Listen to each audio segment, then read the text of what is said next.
Monchi's podcast. Sick. Yeah. Yeah, then I just will say that I really appreciate that you do this podcast with me. Yeah. I was a bit scared because my English is not really well good. My Yeah, vocabulary is not super. Is a bit French. yeah. So yeah, I was a Let's bit scared, but yeah, it's good. let's see how it goes. Yeah. I think it will be no problem. At least I know we had already nice conversations and they worked. So maybe it works also on this podcast thing. Yeah, man. How did you sleep? Do you had a good Yeah, rest? I sleep well. I put the alarm actually. I fall back to sleep, but my cat wake me up. So Okay. he is my natural alarm. Nice. Yeah, and my son is also fit enough to go into the kindergarten, but probably I got infected by him. I'm not sure yet, but my throat is a little bit Oh, scratching, and I actually wanted to go out on the weekend, but let's see how it works out now. Yeah, man. And what you been up to lately? You already told me you had a lot of gigs, and I also was wondering, do you already live from being an artist, or do you have another job?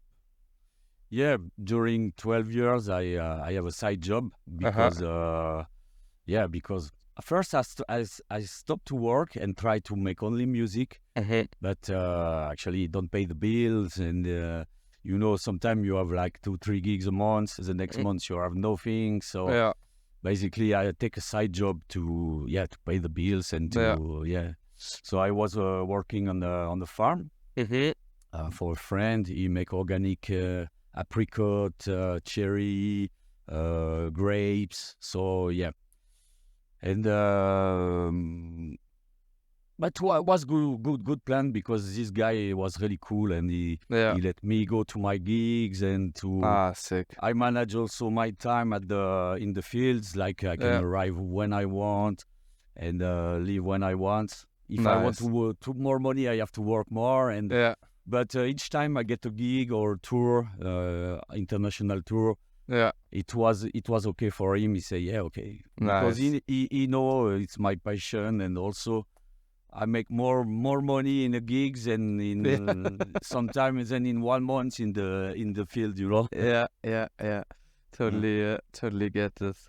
Yeah, I also have started a side hustle again, like construction work stuff, lifting buckets, and other heavy stuff. My back is hurting a little bit recently because but sometimes it's nice if you have like a job where you can just work flexible and be like, now I want to work. Because to the thing, to produce it take time.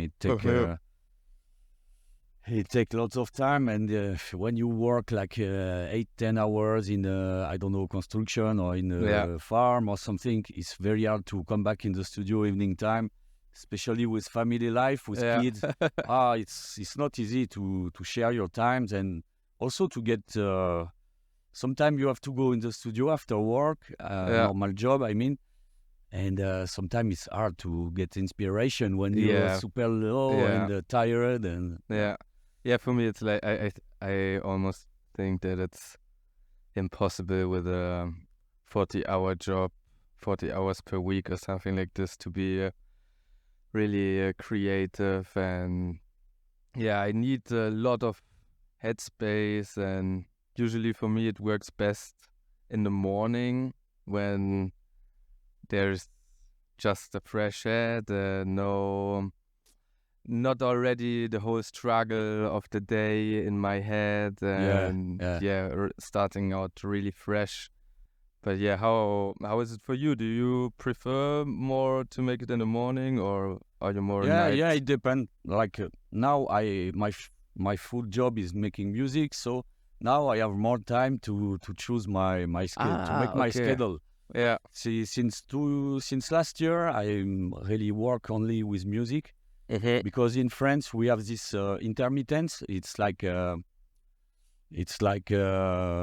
good.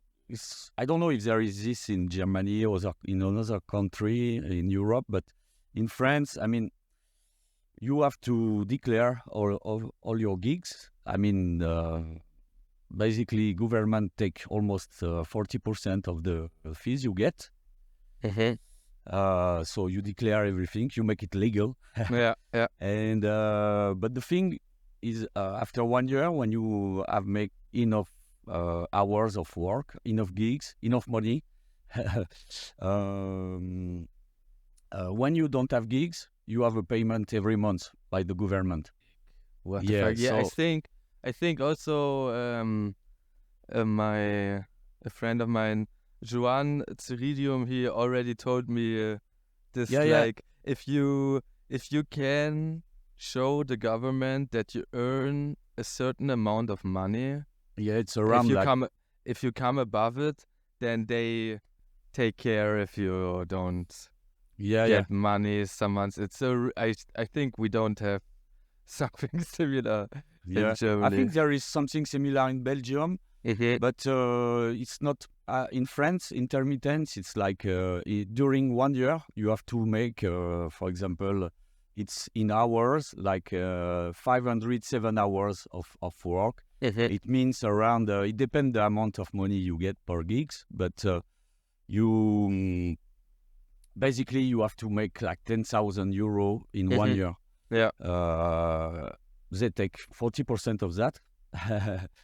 And but after, the good things is when you don't have gigs, you get money for the government. It's not a big money. It's like 40. The minimum is 42 euro per day. Yeah. But it's for me it's enough, and like this I can really focus on music. You know. That's super nice, man. Yeah. When I heard this first, I thought I need to move to France. To make this possible. I mean, I now get in. My plan is to also create my own business, and because I'm at the moment I'm unemployed, but there's also a program where the government is helping you up to 2 years to found your own business, and they pay your health insurance, and they make sure that every month you get the existential minimum amount of money to live. And of course I gonna work, and if I don't reach it, they pay everything what is missing up to this minimum amount, but it's just for 2 years, and idea is that after 2 years my business is sustainable enough that I can live from it without any help by the government. So fingers crossed. Yeah. But it is good to have some support like this from the government. Like, I mean, for in my case, I mean, for the artist case, it's like we are in France. We are really lucky to have this these things. I mean, it's the same if you have a normal job. Like after if you work more than 6 months, after government help you. But for the artists it's really good because sometimes people work on theater and they prepare all the years their show. Yeah. So you can survive between the show, you know. Yeah. And I'm also actually surprised that there are programs like this, because I consider myself still as a little bit younger. And it wasn't so long ago that I had like this mentality, yo, fuck the government, fuck everything, fuck society. Yeah. And now I'm actually like surprised that society can be there to help out each other, and that there are some solutions also for people in my situation, and I'm really thankful that it can because work like this. In Europe we can have this kind of help, but we have many friends from I don't know, Mexico, Brazil, that don't have any fucking help from the government, so it's very hard for them to survive with art, you know. Yeah, it's super hard, I guess. So yeah. Yeah, man. Yeah, it's a really privileged position we have here. But I'm super grateful for this. If there's a way to just do the stuff I do every day, because now I'm unemployed. It's also crazy. Before I was studying physics, and I actually, there's also like some kind of credit, a super cheap one. It's the best credit ever from the government for students. And they pay you also monthly a certain amount of money to survive. But this is actually below the existential minimum amount of money. So when I got unemployed afterwards, it's crazy. It's the minimum, the existential minimum. But for me, it was like, I have so much money like never in my life before. And then it was also like just having a lot of time to make music and to take care of my son. And I was like, this is how my life should be, like receiving monthly, like just enough money to live and enough time to make music, and I'm a happy man. Good. Yeah, so I think this would also be a good point to maybe, if you introduce yourself really short, like your project or projects in your case, just a short wrap up for people if they don't know who you are. So my main project is Synthetik Chaos. I do this project maybe since I don't know, more than 15 years. And I start to play on the planets, in the international gigs, and this is the main project. After I have 2 other projects, but I start really to develop them. That is immature, it's more psy-techno stuff or dark pro. I don't know. There is no proper rules, but it's slower music. And another project, more faster and darker, is Tumult. Is this I have, but I have only 30 minutes ready. Yeah. But the plan is to have soon 1 hour of this project. Yeah. So Synthetik Chaos, I'm on Boom Shankar since 15 years, I think. Also crazy, yeah. And slowly this project make me happy and make me live also, and make me travel worldwide. So that's the most important things in my eyes. To can travel with my music, to meet different people and make connection, and nice. That's why at first I do this music. After the plan is to live with the music. Now it start to, but first it was to show my ideas and to can travel and meet different people. Yeah, it's so nice that like just the concept that you make some music and other people think it's so nice that they invite you on the other side of the globe just to spread what you love.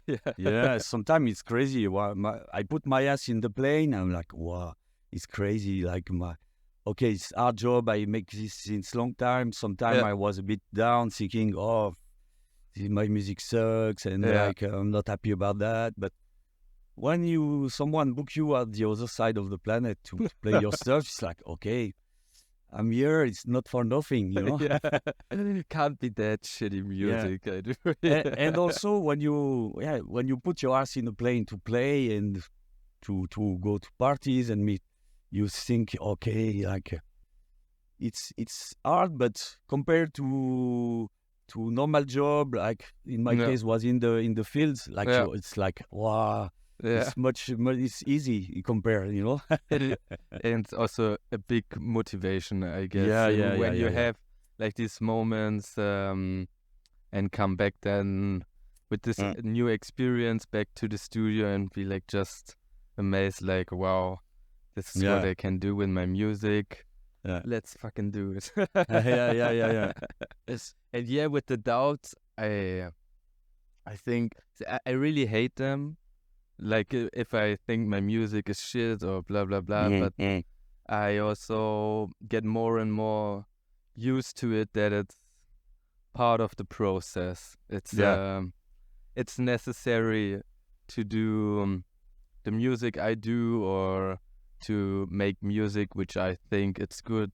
It's so important. It wouldn't be the same music if I won't sit there and be like, ah man, this is just shit. I'm gonna destroy like 80% of this track. And I think it's at least I get used to it, and I think it's necessary. Also, I just, if people don't know, you're also my label chef, the label manager, or one of the label managers of Square Lab Music.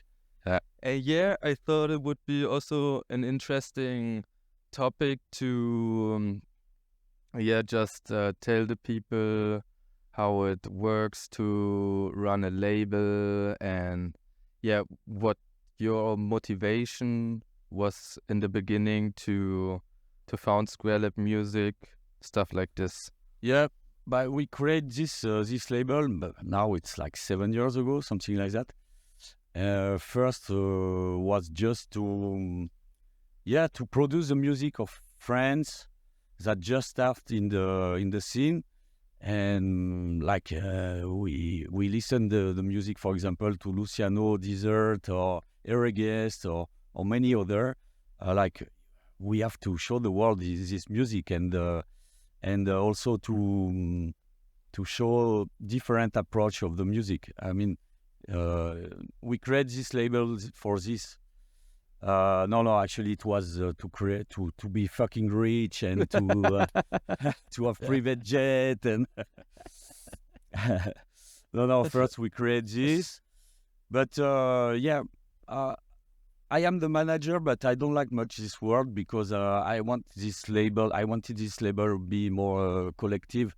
It's not easy to create a collective. But that was the point, like to bring every forces, like every talent, to make something collective. Like I don't like the concept of be the manager or the boss of. So it's not. I'm from the punk scene, and it's more my vision. Like let's do something, grow together, and go to play in some festivals and release some music. After run a label is not easy, because with all the communication, I mean all the promotion stuff, it's like wow. Since 7 years, everything changed. Like you have to be really on the socials. So you have to know all these promotion tools, and this is not my cup of tea. So that's why also it's good to be many people, and everybody can bring something, like for the graphism, for the promotion, for the mastering, for it's not anything. It's quite a lot. I just heard this once, and now I also, through for example what you tell me, or other people who are involved in label work, it seems like really to be just a really big service to, in our case, the psytrance scene, because it's not like what it looks from the outside. Maybe something like Iboga Records or Nano Records. I guess they are earning money with this, but all these smaller labels, it's really a lot of effort and contribution into the scenes, because it's digital copies. I think there are really not many people who can compensate the cost for the mastering, the artwork, making video teasers. I mean, if you have a good network of people who do all the stuff for the label, it's nice. But if you just imagine you don't know anybody and you want a nice artwork and a nice mastering and a nice video teaser, it can easily go up to whatever, some €100, and somebody needs to buy all of this. Yeah, exactly. And you sell one track, €1, 50 or something like that. And basically, the mastering, the artwork, the promotion, the teasers, you go just for one EP, you go easily to €200. Yeah. Basically, or for example, on Bandcamp, you have to sell 40 copies. Just to recover the cost. It's not easy, but but this is a part of the job. I mean, and this is and I think this is really underlining or showing the dedication it takes to run a label, and that it's in fact a big contribution to the scene. If it's like a smaller label like Square Lab or something else. Yes, that's why it's important that the DJ and the people buy the music just to. It's not to make profit. It's just to continue the path and to make the next release. You know. And I think this is what most people they aren't aware that it's like this, and I think this is also what I want to do with this podcast a little bit, to raise some awareness for the things you don't see in the psytrance industry, the things you don't see on social media, stuff like this.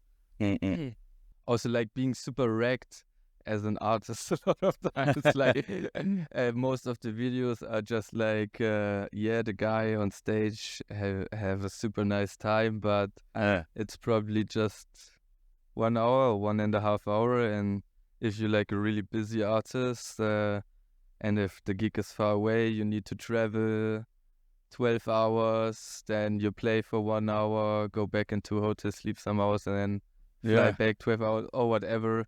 And imagine being sick or something like this. Like, imagine you just want to stay at home and then you need to be on the road for a long time. Sometimes it's like this. You are not in good mood, or you have things in your life where, but you have to be on stage and to blast. And sometimes you are not in the mood. But after, I don't complain. I do this for be on stage, so I have to be in the good mood at the good moment. But sometimes it's not super easy. I mean, sometimes it's work. Sometimes it works pretty well. And sometimes you have like 2 gigs in one weekend, and the day before is total blast, and you're like full power, and like people react totally. And the next day you play almost the same set, but you have 1 gig before, so you play low. And but I don't complain about that. That's a part of the job, and but it's not.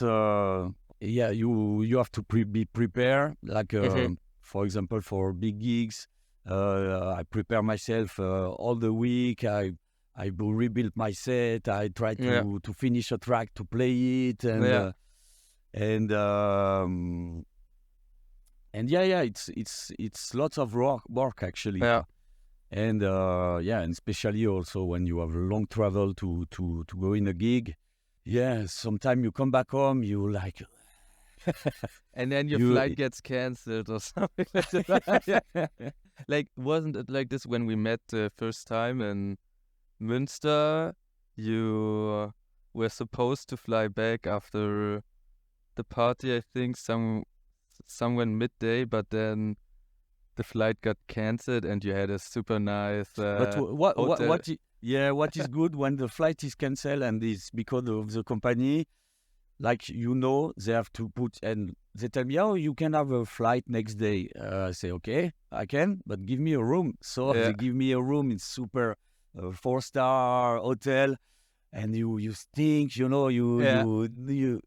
you stink. You come from the 15 hours party, and Yeah. and you arrive in the room like, yeah, okay. Well, they can pay. They make a mistake. So actually, I like when it's cancel, when they cancel like this, and they say you have a flight tomorrow. Okay, Yeah. give me a room. Yeah. But at the beginning, you don't know this, and you can wait 6 hours in the airport, like, on the bad chair. Your ass is full of pain. Yeah, I But remember. year by year, so some tricks when you travel, like to do things more easy. Tell me all the tricks, please. I will make a book, like Is it- secret tricks to come back from a gig wasted. Yeah, I remember this.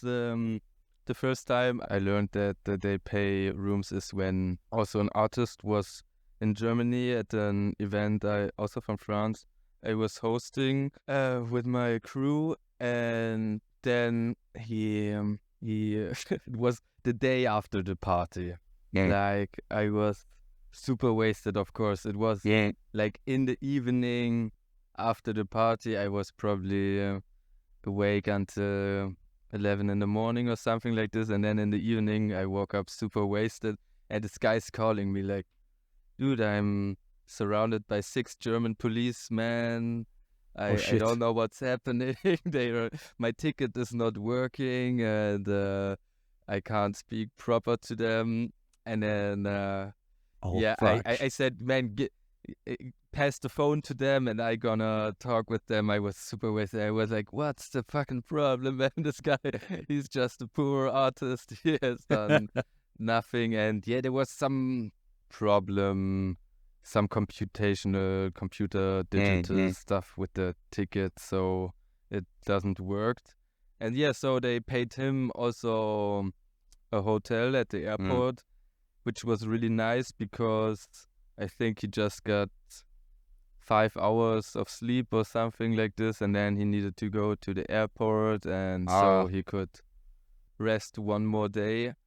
But yeah, it's stuff like this. It's if you have a tight schedule, it's not nice if stuff like this is happening. But if you have time for it, it's okay. But yeah, can be also a pain. Or in you the have ass. to be how to say, to don't blast too much, and to go your hotel room and go straight to the airport, and like things can be. But I'm not this kind of guy. I'm the kind of guy who stay until the end of the party, and the guy say, "Oh, guy, you have to move but to the airport now." So fuck. Yeah, I can remember in Münster when we met with Luciano and Robert. Yeah, it was also like this. I can remember like I was really exhausted, and I told Robert, yeah, man, we need to sleep. I need to sleep. Or at least I need to rest. And it was like 8 in the morning, and then we went to the car and we had a rest. And after 1 hour, he was like, "Man, let's not sleep." And then we and then we came back to the venue, and no music anymore, no guests anymore, but you were still there, and Luciano and Marvin and Tim. I don't know. Yeah, probably Tim. and then Sebas left, I think. Yeah. I guess. Yeah. And then after you guys left, we went to a lake, and we Man, it was like I have these periods in my life where I drink like no alcohol for almost half a year. These come regularly, just once every 1.5 year. It just happens to me that I quit drinking alcohol for half a year naturally. I don't force it or anything. But yeah, and at this party in Münster, it was the day at the end of half a year drinking no alcohol. Oh shit! And then we went to the lake, and oh man, we had we had like we grabbed 20 beers at the supermarket together with another guy, and then we had a funny afternoon at this lake. It was a really to me it was a really great experience to come to Münster and to see all you guys playing there. It was probably one of the most sickest party lineups I've ever experienced. Oh, that's good. And it's where we meet properly. And and actually, I didn't know much of your music. And now you're part of Square Lab, and I'm very happy to have you and to release your first EP, because you have already something special, and it's what we look for in Square Lab. We have different kind of artists who make super different music, but it's what we look for, some like music that you can recognize from the other. Like we don't care about the fast or the glitchy stuff, but what I think is important is to recognize an artist. Like we can recognize your style, we can recognize Luciano Desert or Eerie Guest or Igor LC. It's what I look for in the label, like not especially in the same style, but very unique artist. I think it's very hard, especially now with the tutorial things where people share a lot of the knowledge. Like it's hard to get all this information, all these tricks, and make your own style. You know, your really your typical music. I think to me it of course I also started a lot with YouTube, but just when I had some like one-on-one lessons with other people, I saw what's possible, and I saw like really nice workflows and stuff like this, which boosted my creativity or gave me the ability to try really a lot of different stuff, like exploring new concepts of sound design or glitch generation or whatever, which would be hard to find on YouTube, at least. And it's crazy because because go ahead. In my generation, we don't have YouTubes and no tutorials. We just learn. We just learn by ourselves and making stuff in the studio and meeting some friends, and so I think these tutorial things change a lot the game. But it's good. It's good. I mean, it's like you learn more things more quickly. You exchange more, but after it's hard to make your own style with all this information. And for example, you learn with one guy, and it's hard to don't sound like him. Speaking of the time when there were no tutorials, and of YouTube videos, I just saw a YouTube video recently about the software Aphex Twin was using or is using, and I never really vibe too much with the music of Aphex Twin in first place, because I just doesn't understand it so good or what's the purpose. But in this video it really teached me what's the point, and like that I have to imagine that this music was made like almost or 30 years ago. Like no YouTube tutorial, nothing.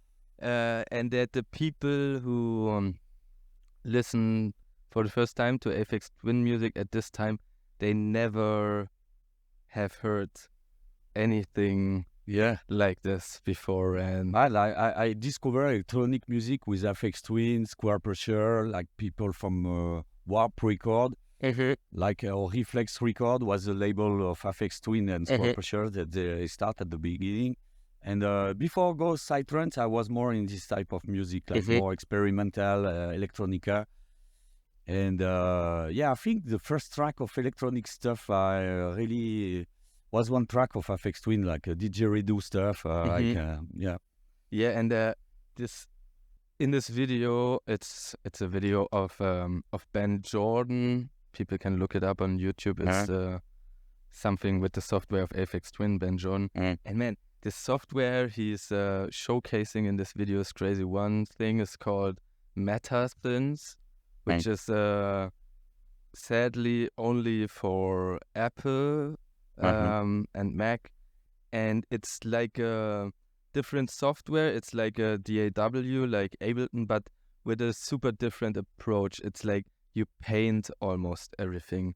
You paint like in Paint with the cursor, but into the spectrum, and then you can transform your drawings. You can flip it, you can scale it up or down, you can multiply it, and you also can add harmonics in the painting, and then you have all different kinds of effects, and everything is like just drawing, and you can get so weird sounds so easily. It's not like in Ableton, like having like an algorithm or like a step-by-step thing where you create your weird sounds, which is like super complicated or whatever. No, you just draw something and it sounds super sick. It's crazy.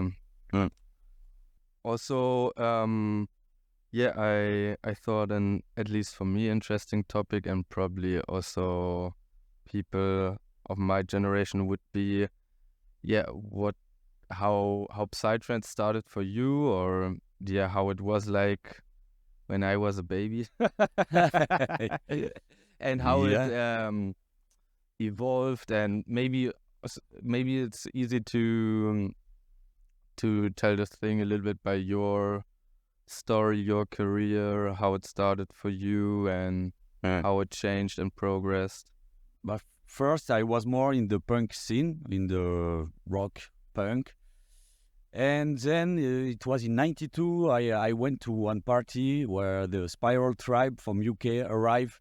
They left UK because of this law. They cannot make parties anymore there. So they left UK and they came to France and all Europe to invade.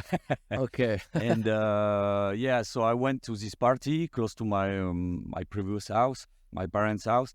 I wasn't even born in 92. What the fuck? It was in 92. I was like 18 years old or something like that. I went to this party and man, it changed totally my my vision of techno. I went before in some clubs. I went to see some raves. I went to see Carl Cox or people like this. But I arrived in this Technival, and I say, fuck, it's something in between the punk and the techno. It's super illegal stuff, and fuck the system, and it really changed my life actually. So after this, I with a friend, we start to try to make some music. And after we met some guys coming back from Goa, we make one party with them, and they play with DAT, and they play some psytrance, which was more melodics and more psychedelics compared to Spiral Tribe and Technival sound was more hardcore stuff. So we was really it's super nice. We really enjoyed that. And after that, with my friend, we went to Goa, and okay. So we went to Goa after make few parties in France, in south of France, close to Toulouse. And actually, I was a bit disappointed. It was nice, but too EP for me, you know, too fluo stuff, too EP. Yeah. So after I quit a bit the scene, but I fall in love with India. Yeah, so I went more in the north, in Parvati Valley, doing some stuff with plants. And after I was not much in the music because I feel the music was not. It was too melodic and too kind, soft. you know, too soft. Yeah. But after I think the scene changed and the music changed because people from other type of music, drum and bass or metal or more harder stuff came, and the music started to change and be more aggressive in a good way, you know. Yeah. So I came back to this music, to psytrance, because the music changed and start to be like some. I remember one time I saw Kinshasa in Turkey in 2006, and wow, he played. His set was 150 BPM. It was but I felt it was so fast and so different. And I think, wow, psytrance can be like this also, like more glitchy, more aggressive, and not with the little birds and the rainbow. And like, you see what I mean? Yeah. So thanks God, the influence of many people change this music. Yeah, gotcha, totally. Yeah, crazy. So and after we start to with a friend, we start to produce more and to make our own stuff, you know. So when did you start? Do you remember with which DAW you started, or was it before the times of DAW? I've heard that people make music on Ataris and stuff like this, but for me it was on PC and it was with Cubase VST. Yeah. So with many. There was not much plugin. We have samplers and many MIDI. But man, it was the sound was horrible, man. It was like the kick in paper, the bass in plastic, you know, like pack. And after what we start to make music on Fruity Loop, then Reason also. And after they make Cubase A6. And it was more. And after the plugin arrived, and yeah, I can't imagine like life without plugins or stuff like it's and this brings me back to this Aphex Twin stuff. It's so hard to imagine for me that there wasn't a thing like grain delay or any grain device or stuff just didn't existed in the way I know it today, and it wasn't accessible at all. There was actually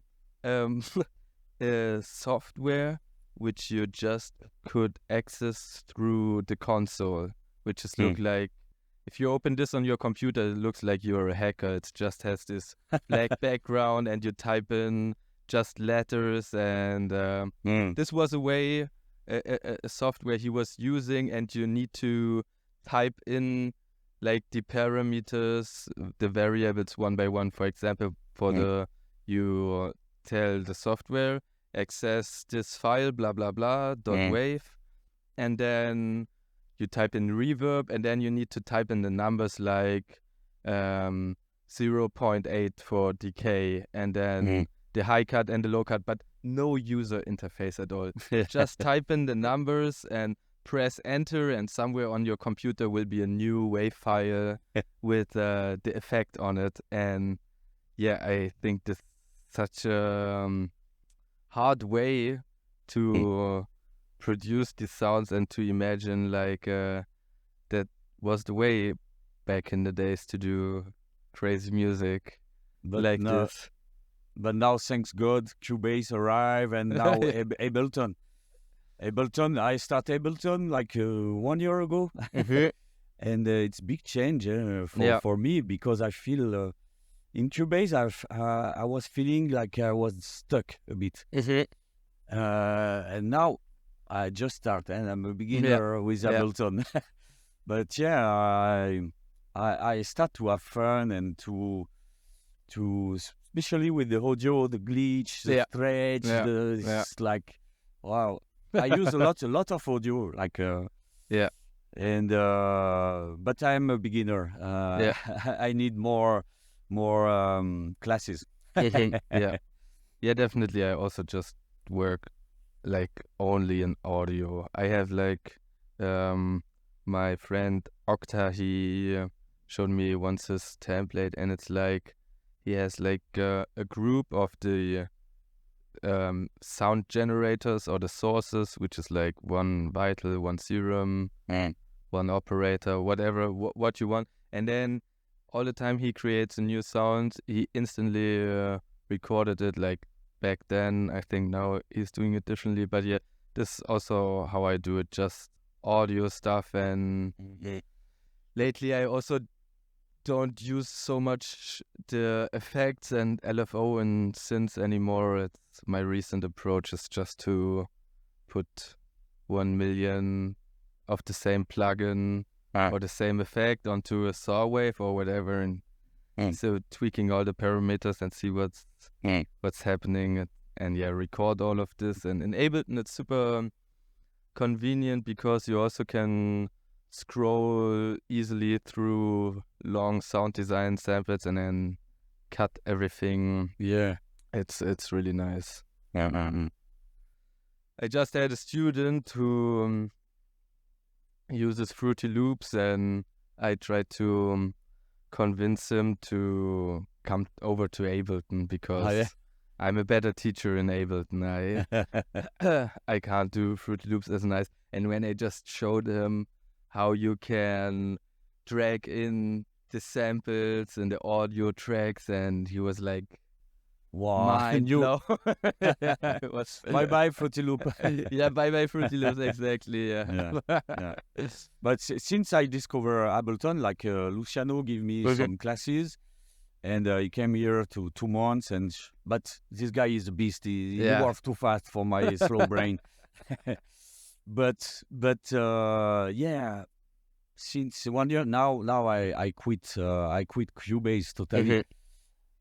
Just one thing for my kick bass, but it's just my I cannot find exactly the same grain, or I don't know.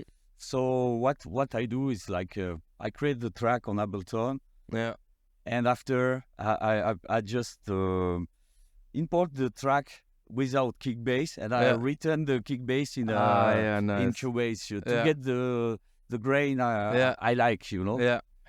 Totally gotcha. But I'm pretty sure you can do it on Ableton, but everywhere. It's just because I start and I just know that Delirium Tremens, my master. He's fucking genius. He's using Fruity Loops. He's using Fruity Loops. After I think the DAW is. Doesn't matter at all. It doesn't matter. Like if you know how to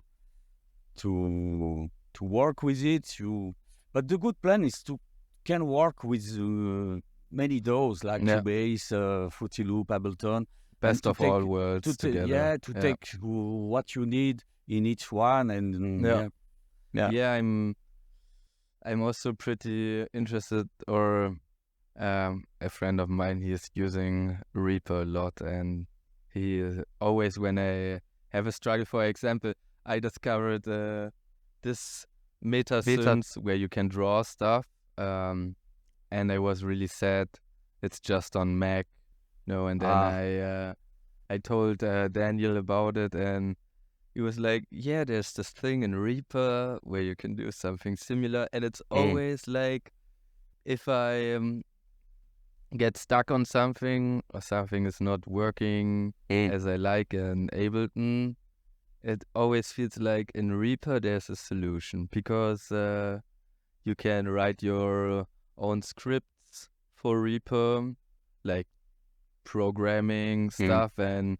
create custom commands or like color all my tracks like this with just a shortcut or whatever. And back in the 2 years ago, it was a way harder thing to do it, but now you have ChatGPT, and you just can ask ChatGPT, please write me a script for Reaper. So when I press this button, it makes XYZ. And like this, you can, do really powerful stuff without the IT knowledge and the programmer stuff in Reaper. It's crazy, and it also it's really good for audio, but it really sucks at media, I think, or there's still lot of improvement possible. But this artificial intelligence, I think in few years we're gonna be replaced. It starts to be the case for the graphic artist. Like now, in 2 minutes, you can make a artwork for cover. And now since it's arrived also in the sound, like in the music production. Like it's good and scary at the same time. You know, because I don't know if we will be replaced soon, but I don't know if it's good things to use it permanently. To have something to make something special, you know. I've recently just heard a really nice argument on to not be scared of AI. Like it's probably not a super nice one-on-one comparison, but like before in the 19th century, 1800, blah blah blah, people, they draw pictures, and they draw like really accurate pictures of people and of landscapes and whatever, and then the camera got invented. It can make super nice pictures, super realistic, and so a painter could ask, what's the point now then for me to make these paintings? Because now we can take a picture of everything.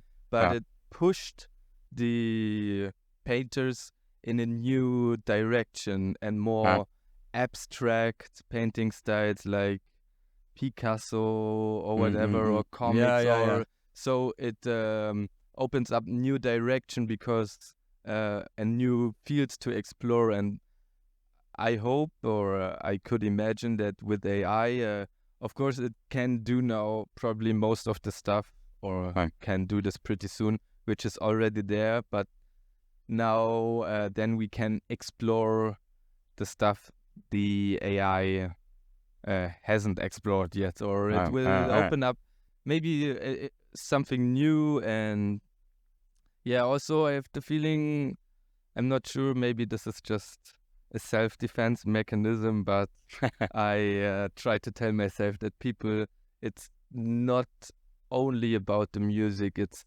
about the project, it's about the artists, that people want to identify with other humans, they look for this sense of community. And of course people probably also can find this in AI, like, well, I super love this AI model and the music it creates, but I think it will take really a lot of time to switch or replace this also in the fan base, that they are not anymore interested in people and artists and what's the idea behind the project.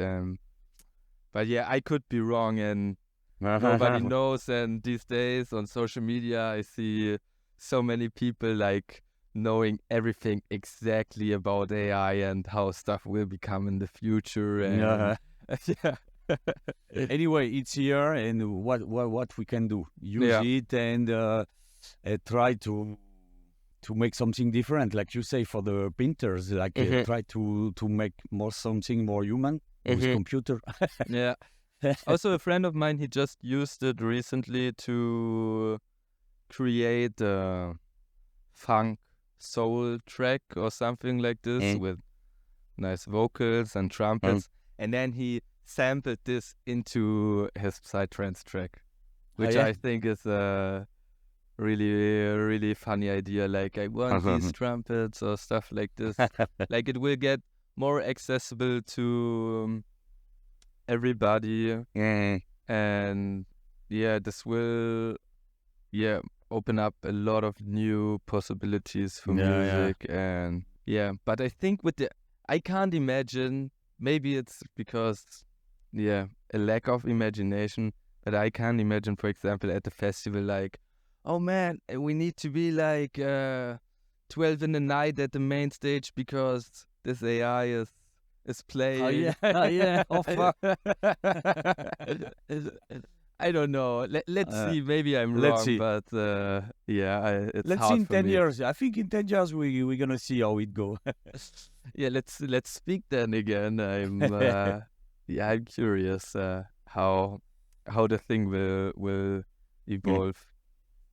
Probably, hopefully in a good way, but probably in a way like nobody can really predict. Not the worst case scenario and not the best case scenario. But hey man, I need to make something to eat, and I would probably wrap this podcast here up. Is there anything you want to plug or tell people where to check out your stuff or promote anything? Well, like people, I just released one LP on Boom Shankar like 1 month ago. Geometry Variable. It's like one LP with many artists. It's like collaboration album with many artists that I really like. So now it's available on the Bandcamp and on all the platforms. And also, we released your EP a few weeks ago, which is really amazing. But people have to listen it because it's really cool stuff. And also, this summer we have few Square Lab nights. We have one in Fantasia Festival in Italy in July. We have one Square Lab night also in Forestera Festival in Croatia. And also in Tarmac Festival in Germany in end of the summer, end of August. And I'm very happy about that. Like we start to have some Square Lab night and to show our artists during one night. And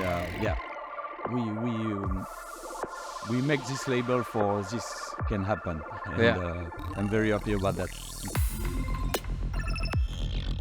Hey, thanks a lot for listening to Monchi's podcast. If you really appreciate the show, head over to Patreon to support me there. You can find my account under patreon.com/Monchi_SquareLab. So, thanks in advance and see you next time.